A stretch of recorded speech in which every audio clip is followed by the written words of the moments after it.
So, hello, and welcome to Truth You Can Wake Up To. I'm Samuel William on the 3rd of June, 2012.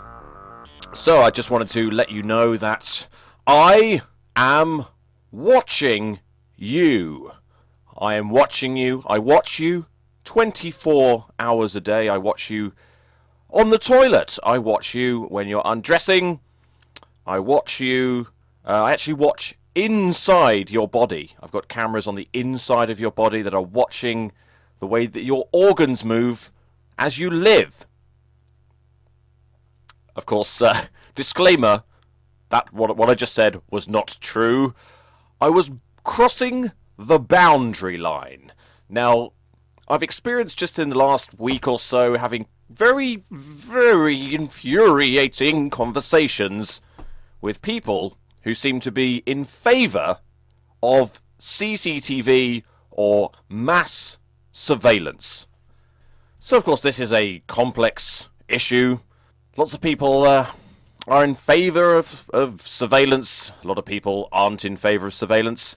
A lot of people will say that if you are not in favour of surveillance, you must be a criminal. You must have something to hide. Of course, the original quote is, and I quote, "If you've got nothing to hide, then you've got nothing to fear."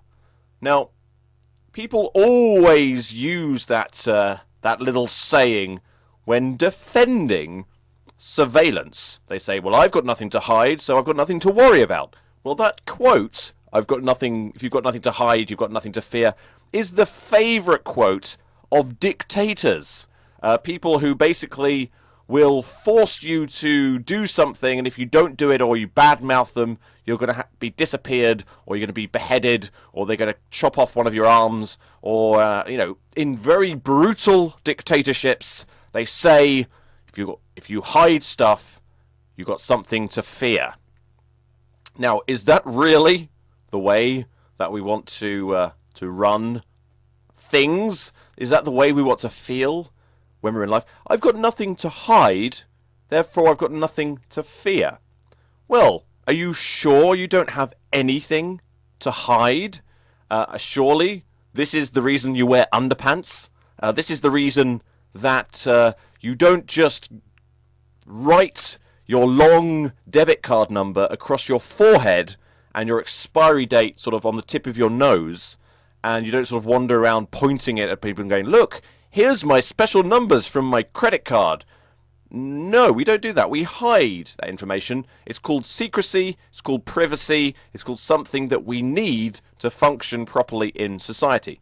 Back in the day, when we weren't surveilled, people had a very pronounced idea of privacy. We had a thing called net curtains. Now, I mean, obviously some people still have net curtains, but net curtains seem to be a thing that are being struck down in the past. It was to do with privacy. It meant that people couldn't see through your windows when they were walking past your house.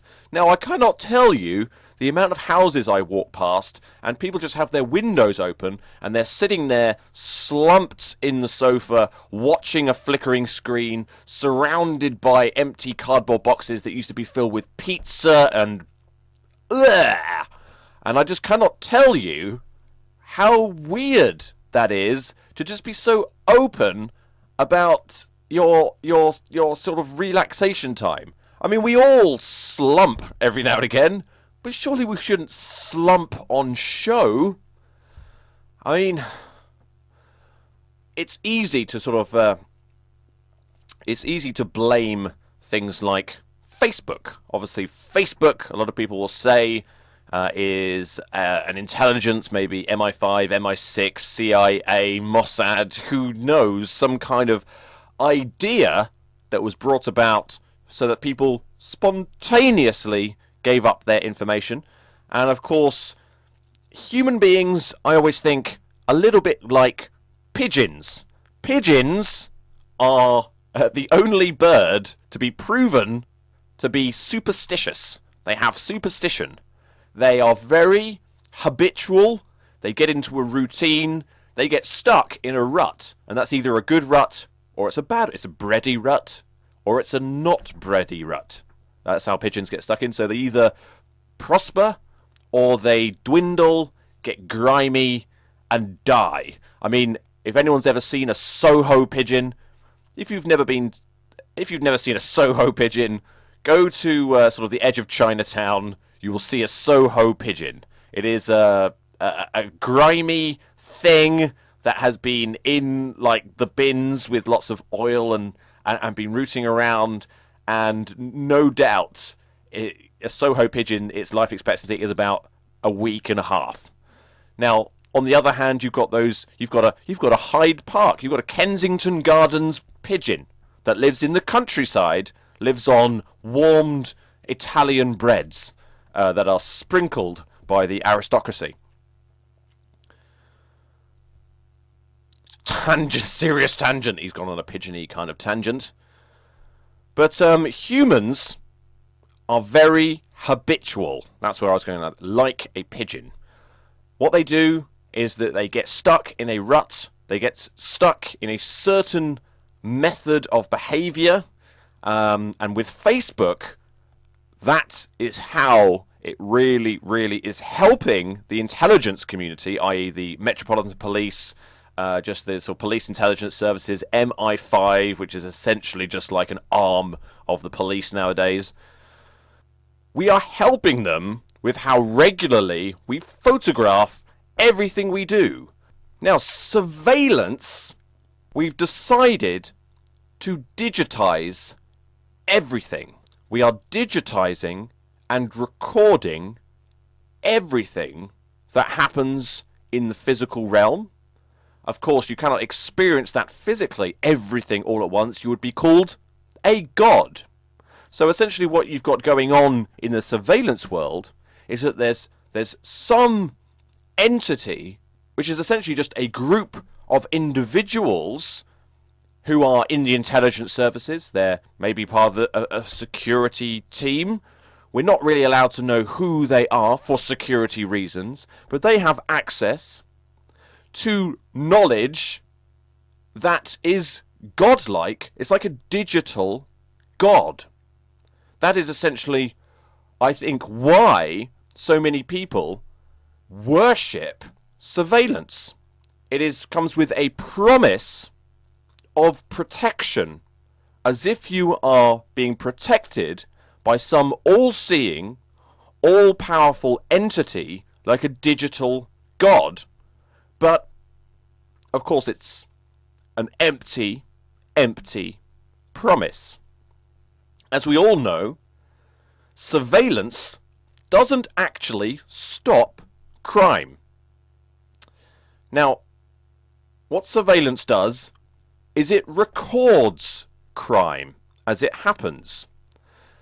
And a lot of people say, well, that's fine. I mean, essentially, you know, you could get retribution, you could get vengeance, you could get justice, some people call it. You could get justice, because if you are robbed, that person will then be prosecuted, and you possibly might get your property back, you might not, but at least you'll be firm in the knowledge that digital god, i.e. the justice system, i.e. the Grand Protector, the state, has had its vengeance and punished this person. So essentially, surveillance comes with a promise of punishment for crimes.